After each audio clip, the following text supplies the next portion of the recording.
Welcome back to Urban Traditionalists. Today I impulse shopped, and I was going to say it's not something I do very often, but it's actually something I do quite a lot, and it's usually in the realm of food and farm purchases.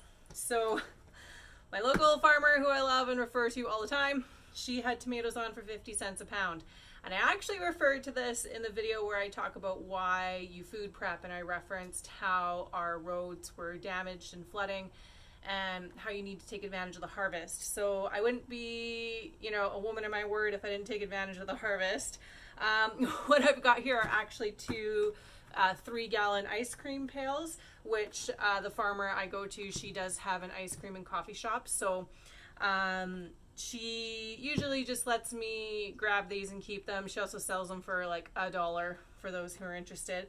So what I did is I just grabbed a couple ice cream pails from the back of the shop, and I filled them with her 50-cent a pound tomatoes. And it was great because it kept them from spilling all over the place in my car. But this is what a 50-cent tomato looks like. Not a whole lot wrong with it. It is dripping because it's been squished in the bucket all day. But to be honest with you, like tomatoes that are a little further ripened and a little farther along are better for sauces because they're a bit sweeter.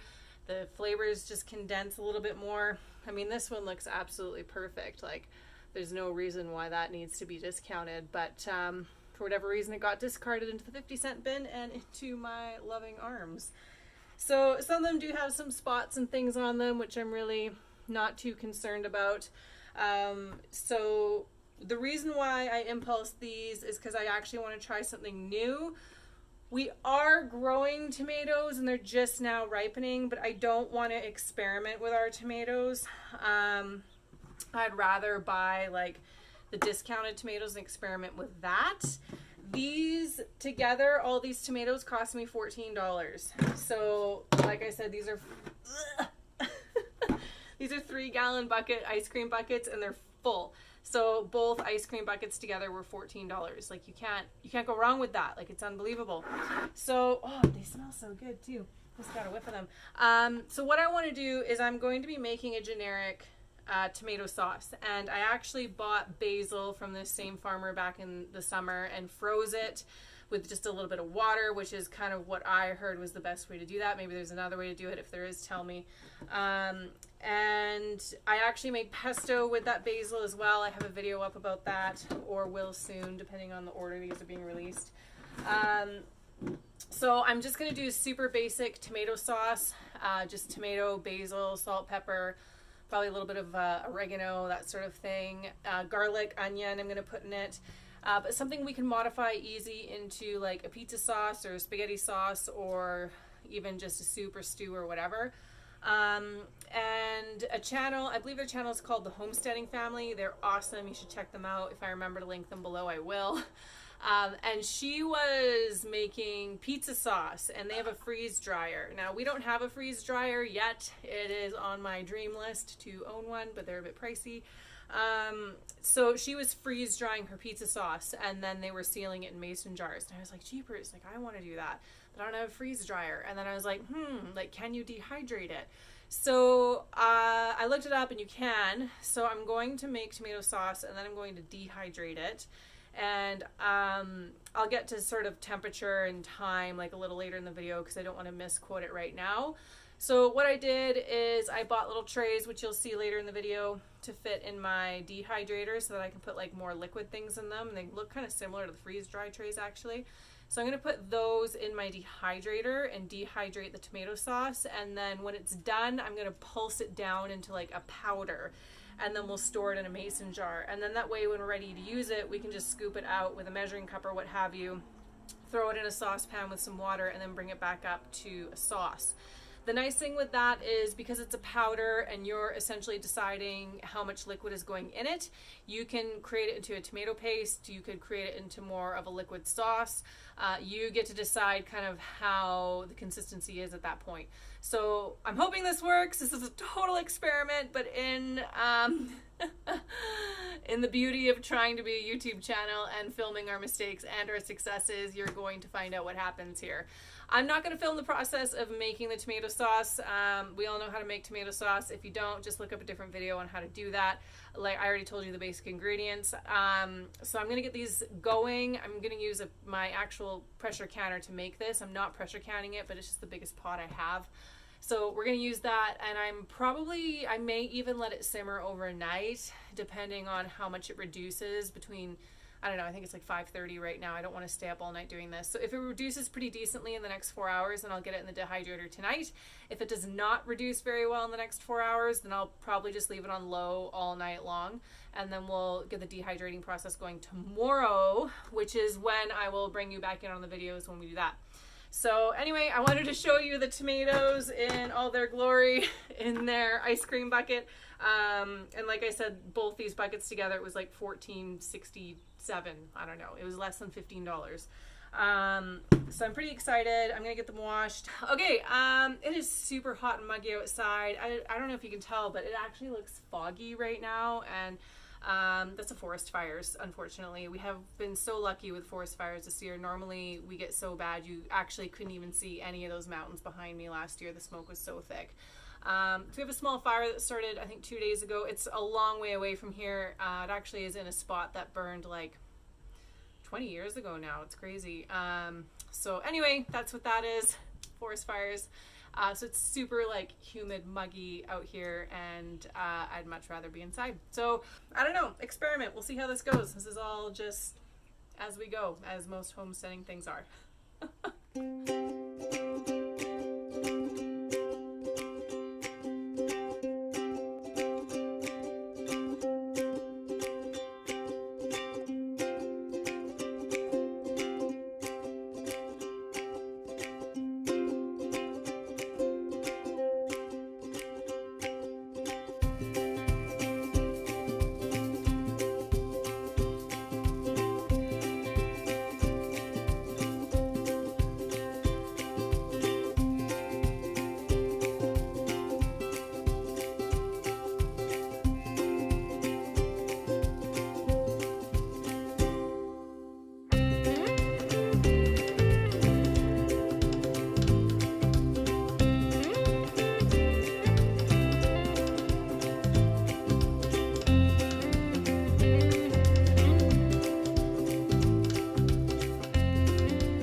Let's give this a try. I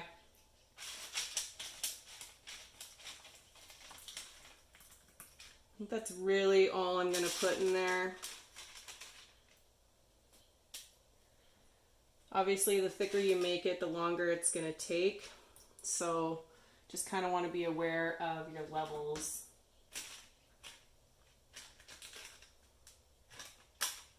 So I had to show you that I got way smarter when it comes to dehydrating this sauce. I actually made little trays out of parchment paper and then folded up the edges and just stapled them. And I fit probably like, oh, I don't even know, maybe 7 quarts or 6 quarts of sauce in here. So every tray has its own little parchment tray to hold the sauce in. And this is going to be way more efficient because I'm going to be able to do way more sauce all at once. So thanks for holding in there with me as I just experiment with this. But highly recommend this version over doing the trays because obviously you can just fit way more, which means less power and less time. Okay, I just pulled the first round of dehydrated sauce.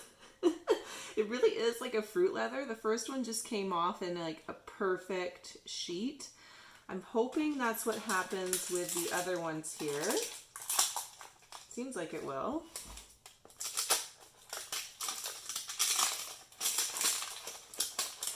So this one was in the dehydrator like, I don't know, probably close to 20 hours, if not a little more.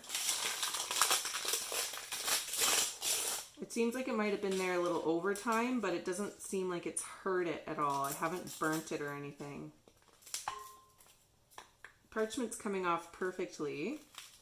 And you can hear it like crisp. That's what you're wanting. That's how you know it's been in there long enough. The other thing I'm going to do is I will reconstitute it today. and find out how it reconstitutes, because then we'll really know if this whole process is worth it. So maybe we'll actually do some of that right now too while we're at it. So for storage purposes, I'm curious about grinding it up. The other option would be to maybe do something like this.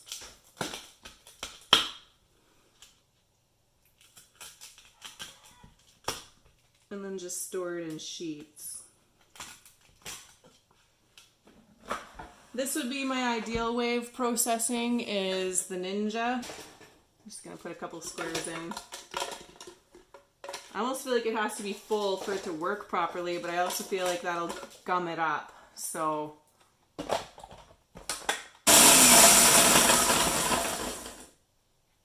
I am one happy homesteader.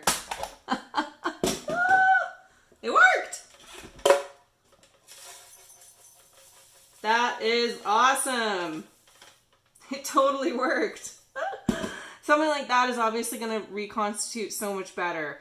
So that's fantastic. I am so happy about that. And that's going to store so nicely in a jar here. Let me grab the jar and we'll keep loading it as we go. Oh, little sticky. It's okay. So this is the jar I'm hoping to fill. We may even fill more than that. I don't know. We'll see. Okay, before I show you what the tomato paste looks like to reconstitute into a sauce and make pizza, I wanted to show you the jar. This is all the tomato sauce in a jar. I can't even believe it. I did hold out, I don't know, let's say maybe 6 cups for like just use as sauce, you know, so we could have some dinners and what have you.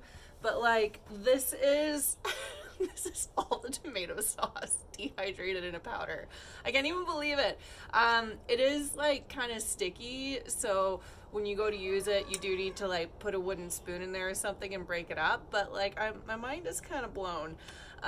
This was a total experiment, obviously, which I've already said multiple times, but like, I can't even believe that. 35 cups of tomato sauce down to 1,000 mils is what it's saying on here, or 35 ounces. It's crazy. Okay, I had to show you what it all looked like completely done. Now let's cook it. All right, I am going to make some pizza sauce. So what I did, I just scooped about 2 heaping soup spoons into this pot. I'm gonna start with that much water. It's really just enough to get it all wet. Kind of looks like a sun-dried tomato or something right now. And then we're gonna get this heating up on the stove. I feel like I can already tell this is gonna be just a bit too pasty, so I'm gonna add a little bit more water. Hardly a tablespoon's addition there. We're gonna be doing pizza on naan bread, so it's more like a flat bread. And we're just gonna be doing margarita style. Still feel like it would be okay with a tad more water, so we're gonna risk it. Probably a tablespoon's worth. Being a tomato, or being a pizza sauce rather, I don't want it to be too saucy, so kind of want it to stay on that thicker side. I feel like the main uses for us in this sauce is actually going to be pizza. I don't see us actually reconstituting this for a full spaghetti. We will still can some spaghetti sauce. As I'm heating it up, obviously there is water evaporating, so I might actually even add a little bit more water to compensate for what's evaporated. Literally adding only like a tablespoon or half a tablespoon at a time right now. It's kind of like when you're working with icing sugar, you really don't want to go overboard in your liquid. But you can see that that's really smoothing out quite nicely now. I will be curious to see if I can detect some chunks in it on the pizza itself, or if those will be unnoticeable or completely dissolved. I actually think I'm just going to leave it right there. That only took about 3 minutes. It smells amazing. Obviously it is quite condensed because we've condensed it and then we're reconstituting it So it is quite condensed in flavor. It smells unbelievable right now. It's very salty. Very, very salty. That's probably because I salted it, you know, enough for 40 cups worth of sauce. Now it's been condensed down. It's not the worst. Not like, it's not unedible, but you definitely would not want to be adding any salt to that after the fact. I don't have any fresh basil. I do have some dehydrated basil. So we're going to go with just a little bit of that on top. All right, we're going to stick these in the oven. We'll show you what they look like in a minute here. Okay, I can't even tell you how good this smells. It's so dense in its scent here, because obviously we're dealing with reconstituting a powder, right? And the powder is extremely dense. So just for a reminder, that's what we're working with here. Dehydrated tomato sauce, reconstituted into pizza. That looks amazing. I guess the last thing to do here is to try it. Maybe the best pizza sauce I've ever had. It is so dense in its flavoring. It's the perfect pizza sauce. I think that's what we're going to be using this for going forward here. I am hoping to fill this entire jar with powder, and then we can just scoop it out as needed and put it in a saucepan. But that, I'm pumped. That turned out so good. To say this whole thing was an experiment and to not know where it was going to end up, I am like pleasantly surprised with the results here. Super, super pumped. So highly recommend. Tomato sauce, dehydrated. I dehydrated it as a temperature of 131. I feel like it took like, oh gosh, like maybe 12 hours for it to dehydrate. So we're talking about a lot of energy usage here, which isn't great. But I mean, to say that you can powder it, and you know, if I get all of my tomato sauce in there, that's 40 cups of sauce that I would fit in this mason jar, which would be just unbelievable. So highly recommend as a food prep, as a storage item, as a space saver, and as a dinner. This, very impressed. Thanks so much for joining us, you guys. Appreciate your patience as I stumbled my way through this experiment. I hope you give it a try. I hope you like our channel and like the video, give us a thumbs up. All that stuff helps us grow. And we're urban traditionalists, and we'll catch you on the next one.